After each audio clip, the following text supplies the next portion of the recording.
Hello student. तो आज का हमारा टॉपिक है moving coil galvanometer.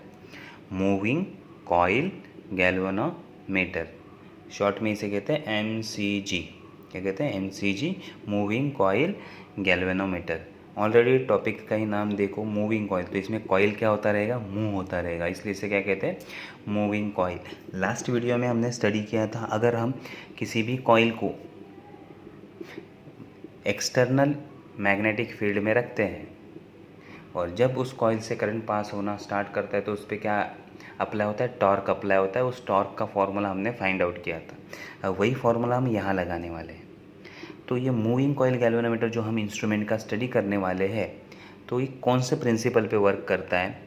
So a current in a coil और a voltage of a battery can be measure in terms of torque exerted by a magnetic field on a current carrying coil, on a current carrying coil।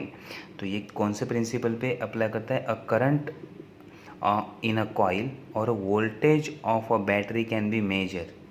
तो coil में जो current flow कर रहा है या battery का voltage अगर हमें मेजर करना है तो कौन से टर्म में मेजर किया जाता है? टॉर्क के टर्म में। किस में? टॉर्क। अब टॉर्क किस पे अप्लाई होगा? टॉर्क अप्लाई होगा करंट कैरिंग कॉइल पे। कब अप्लाई होगा? जब उसे मैग्नेटिक फील्ड में, एक्सटर्नल मैग्नेटिक फील्ड में रखा है तब।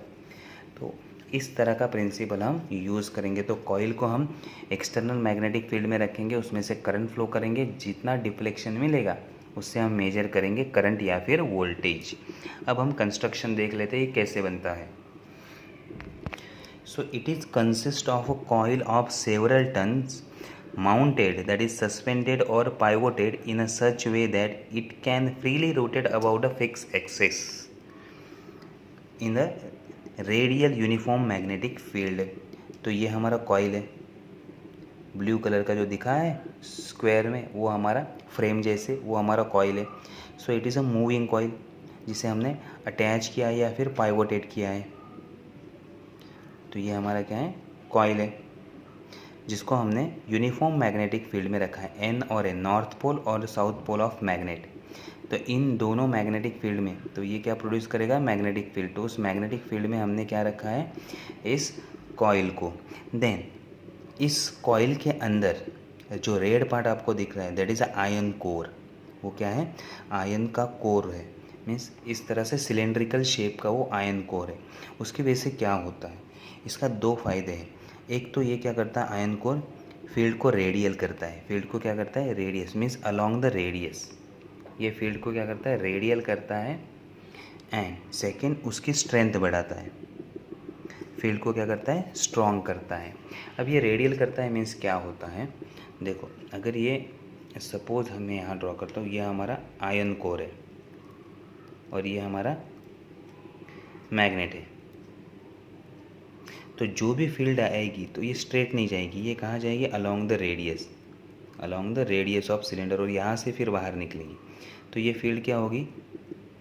रेडियस की तरफ जाएगी इसके अलोंग। तो ये होगा फील्ड, रेडियल फील्ड हो जाएगी। ये फील्ड क्या होगी? रेडियल। इसकी वजह से क्या होगा? जो फ्रेम पे मैग्नेटिक फील्ड आ रहा है वो स्ट्रॉन्ग हो जाएगा और फील्ड क्या हो जाएगी? रेडियल। ये समझ में आ गया। अब हमने कॉइल को कहाँ रखा है? External magnetic field. और अब इसको अटैच किया हम ऊपर suspension, that is known as upper suspension, इसको अटैच किया है। और लोअर सस्पेंशन में क्या लगाया हमने?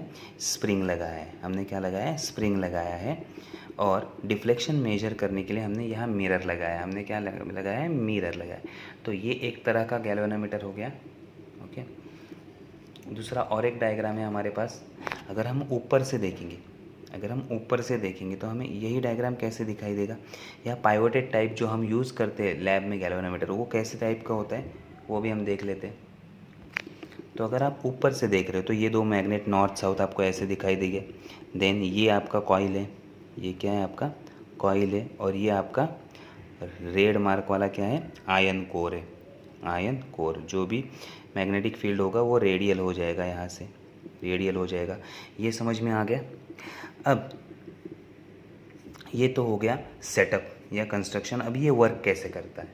गैल्वेनोमीटर वर्क कैसे करता है? अब जैसे ही इस कॉइल में करंट फ्लो करना स्टार्ट करेगा, जैसे ही इस कॉइल में करंट फ्लो करना स्टार्ट कर देगा, तो जब ये करंट फ्लो करेगा तब ये मैग्नेटिक फील्ड में है। जब मैग्नेटिक फील्ड में कॉइल में करंट फ्लो करता है तो क्या होता है, एक आर्म अलग अलग डायरेक्शन में मैग्नेटिक फोर्स अप्लाई होगा। देखो ये होगा मैग्नेटिक फील्ड का डायरेक्शन, तो ये जो आर्म है ये तो पैरेलल है मैग्नेटिक फील्ड को, तो इस पर कोई भी फोर्स अप्लाई नहीं होगा। फोर्स किस पे होगा, जो परपेंडिकुलर आर्म है उस पर अप्लाई होगा। परपेंडिकुलर आर्म पे क्या होगा, फोर्स अप्लाई होगा, और वो भी अपोजिट डायरेक्शन में फोर्स अप्लाई होगा। उसकी वजह से टॉर्क जनरेट होगा।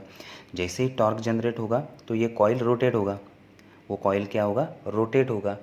और कितना टॉर्क जनरेट होगा, तो टॉर्क कितना जनरेट होगा वो फॉर्मूला हमने स्टडी किया है। टॉर्क का formula, torque tau is equal to N I A B, ये हमने स्टडी किया है। तो टॉर्क का फॉर्मूला क्या होगा, now torque is given by torque is equal to N I A B, where A क्या, area of coil, B strength of magnetic field, N number of turns, I current in a coil, and यहाँ जो आएगा cross product होता है ना sine theta, sine theta का value 1 होगा, क्योंकि मैंने कहा था एंगल कितना होगा, परपेंडिकुलर या 90 डिग्री होगा, इसलिए sine theta is equal to 1, वो हमने थीटा नहीं लिया है। So torque is equal to N I A B, इतना टॉर्क से कॉइल क्या करेगी, रोटेट करेगी।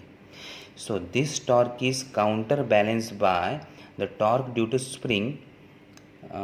Spring fitted as shown in a figure. So counter torque balance by magnetic torque, तो ये हमारा हो गया मैग्नेटिक टॉर्क, ये क्या हो गया हमारा मैग्नेटिक टॉर्क। अब जब ये मैग्नेटिक टॉर्क अप्लाई होगा तो कॉइल क्या होगा, रोटेट होगा। अब डायग्राम से देखते हैं। अब देखो जैसे ही ये कॉइल रोटेट होगा, जैसे ही ये कॉइल रोटेट होगा, कॉइल रोटेट हो गया, वैसे स्प्रिंग भी क्या हो जाएगी, टिल्ट हो जाएगी। अब जब स्प्रिंग टिल्ट हो जाएगी तो स्प्रिंग में भी एक, जितना ये घूमेगा, जितना ये टिल्ट होगा, उतना स्प्रिंग भी ज़्यादा घूमना स्टार्ट कर देगी। और जैसे ही हम करंट बंद कर देंगे तो ये स्प्रिंग जो टिल्ट हुई है वापस अपनी कॉइल को ओरिजिनल पोजीशन में लेके आएगी। तो ये क्या अप्लाई करेगा, काउंटर टॉर्क, टॉर्क के अपोजिट डायरेक्शन में और एक टॉर्क अप्लाई करेगा, वो स्प्रिंग का काम है। जितना कॉइल घूमेगा उसके अपोजिट डायरेक्शन में लाने का काम कौन करेगा, स्प्रिंग करेगा। तो जितना ये घूमेगा उतना रिटर्न आ जाएगा, किसकी वजह से, स्प्रिंग की वजह से। तो स्प्रिंग क्या अप्लाई कर रहा है, काउंटर टॉर्क, जितना टॉर्क अप्लाई होगा उतना काउंटर टॉर्क अप्लाई होगा। तो काउंटर टॉर्क कौन अप्लाई करता है, स्प्रिंग अप्लाई करता है। और किस पे डिपेंड करता है, किस पे डिपेंड करता है कि कॉइल कितना घूमा। कॉइल ज़्यादा घूमा तो स्प्रिंग भी ज़्यादा घूमेगी, स्प्रिंग भी ज़्यादा घूमेगी तो काउंटर टॉर्क ज़्यादा। तो जितने एंगल से कॉइल रोटेट होगा, जितने एंगल से कॉइल रोटेट होगा उतने एंगल से स्प्रिंग रोटेट होगा, उतने एंगल से स्प्रिंग भी क्या होगा, टिल्ट होगा। और जितना स्प्रिंग टिल्ट होगा उतना काउंटर टॉर्क ज़्यादा। तो काउंटर टॉर्क किस पे डिपेंड करता है, कितना टिल्ट हुआ, और वो टिल्ट या फिर वो कितना रोटेट हुआ वो किससे मेजर करेंगे, हम एंगल से मेजर करेंगे। यहाँ तक ये समझ में आ गया। चलो अब थ्योरी की ओर चलते हैं, फॉर्मूला की ओर चलते हैं। Now the magnetic counter torque जो स्प्रिंग अप्लाई करता है वो मैग्नेटिक टॉर्क को क्या कर देगा, बैलेंस कर देगा। तो जितना कॉइल घूमेगा मैग्नेटिक टॉर्क से उतना स्प्रिंग में टॉर्क जनरेट होगा। तो काउंटर टॉर्क कौन अप्लाई करेगा, spring. Now a fix steady current I in the coil produce a steady angular deflection phi. देखो अगर हम करंट फ्लो करते हैं कॉइल से I, स्टेडी करंट I, इतना करंट फ्लो कर रहा है, उसकी वजह से क्या होगा, कॉइल घूमेगा। कॉइल कितने एंगल से घूमेगा, थीटा इतने एंगल से घूमेगा, कॉइल फाई इतने एंगल से घूमेगा। कितने एंगल से घूमेगा, फाई इतने एंगल से घूमेगा।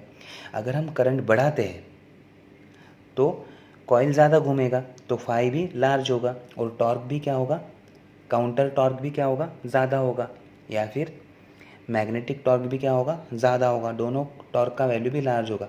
सो current increases, deflection increases, torque increases. ये समझ में आ गया। So if phi is deflection then restoring torque due to counter torque या restoring torque due to spring is equal to K phi. अब ये वैल्यू कितना होगा, that is K phi, where K is a torsional constant of spring.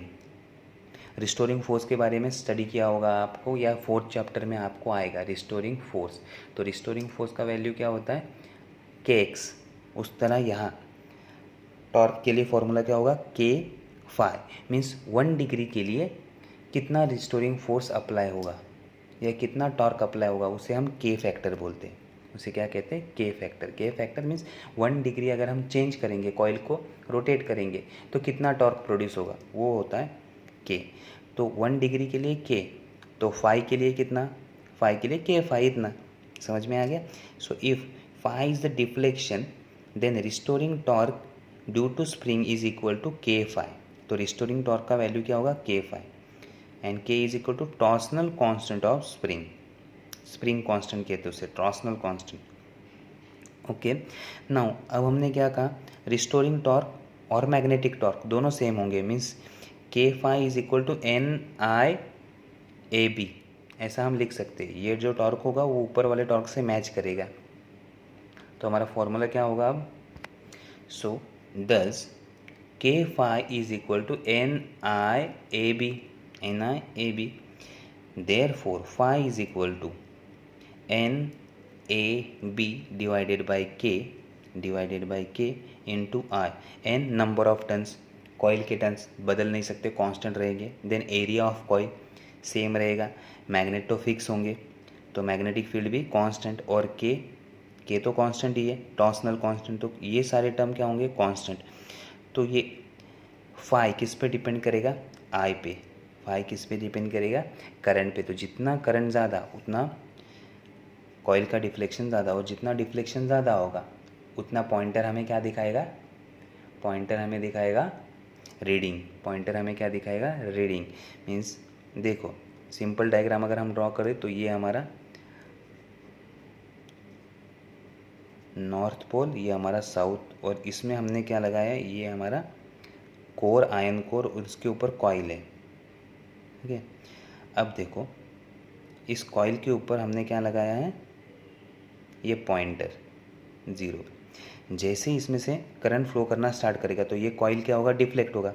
जैसे ये coil deflect होगा, जैसे ये कॉइल डिफ्लेक्ट होना स्टार्ट करेगा, जैसे कॉइल डिफ्लेक्ट होगा वैसे पॉइंटर भी मूव करेगा।